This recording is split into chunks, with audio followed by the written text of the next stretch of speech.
Enzo Recto, kalaban ang katiwalian at kasinungalingan, kakampi sa katotohanan at kabutihan. Ang sabi ni Cayetano, ang strategy daw, ang strategy daw ng grupo nila Gatchalian, ito mga kabunyog, nagkasundo daw yung grupo nila Gatchalian na magpalit-palitan ng pagbira sa kanya. Panoorin natin tong sabi niya na yan.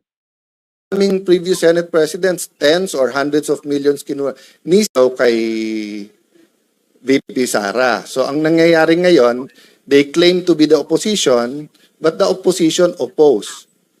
They're actually co-administering. Diba? So, what's my point there? Ang galing ng ginawa nila. Kasi pagka yung congressman hindi nagsalita ng mabigat versus VP Sara, alam nilang pagpalapit na or bumango, kakampi din nila o dalawa kakampi. So, ang ginawa nila, binitawan, sinusuportahan, ginalit, or whatever. No, I'm not saying hindi conviction nung iba sa Quadcom, etc. I'm point, it was a systematic attack. So that nga, hindi na sila, so that point of no return na. Na kung ikaw man si VP Sara, paano mo pang kakausapin yung mga yon? Inupakan ka na ng ganon. Diba? So ganon din ang ginawa nila ngayon sa Senado. Pag upo ko, tumitingin din sila kasi katulad, alam niyo naman si 14, di ba? Si 14, ilan meetings nag-attend siya, nagkwento, nagmasama na ng sitwasyon. Etong si Senator Lacson, kung ano nang ginagawa. Tapos nung nagbilangan na, kumampi doon, siya din eventually kumausap sa ibang kasama na bumaliktad, si 14. So ang point ko, anong ginawa nila? Imbis na dumami tayo by them going to us, nung nag-meeting sila, take turns tayo lahat umupak. Kaya alam ko sa grupo nila ang pinakamatalino, si Lito Lapid. Kasi si Lito, parang kasama nyo na ako, pero wag nyo nang asahan, umupak pa ako. Di ba? I mean, si Lito's the most honest and practical. We're here together, this is politics, pero wag na tayong gumawa ng imbento tungkol sa kasama natin.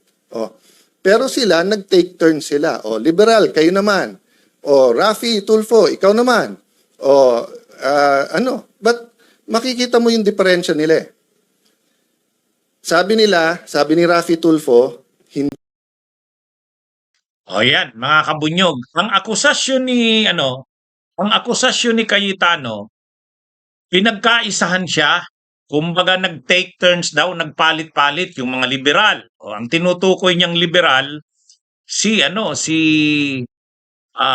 Kiko. Sila Kiko. Kumbaga, yung mga dilawan, kakampings na senador, si Risa, tapos si Bam, yun daw, binibira daw siya. Pagkatapos, yung magkapatid naman na Tulfo. Pagkatapos, si Lacson naman, saka si Soto. Parang ang sinasabi ni ang sinasabi mga kabunyog ni Cayetano, lahat yun planado.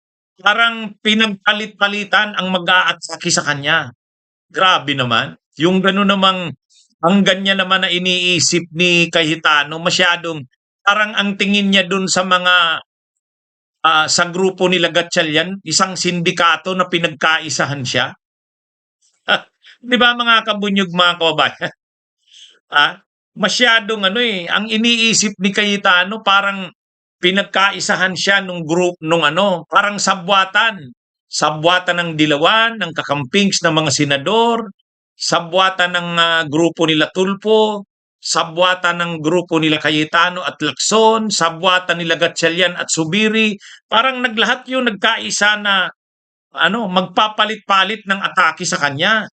Yan yung mga kabunyog, yan yung niya, para sa kanya, napakasama nung grupo nila Cayetano ay nila Gatchalian, na talagang ang ginawa nila Gatchalian planado, parang nagtasking, nagbigay ng ikaw munang umatake, pagkatapos mo ako naman. Ganun mga kabunyog yung kanyang ganun yung kanyang pagtingin sa nangyari.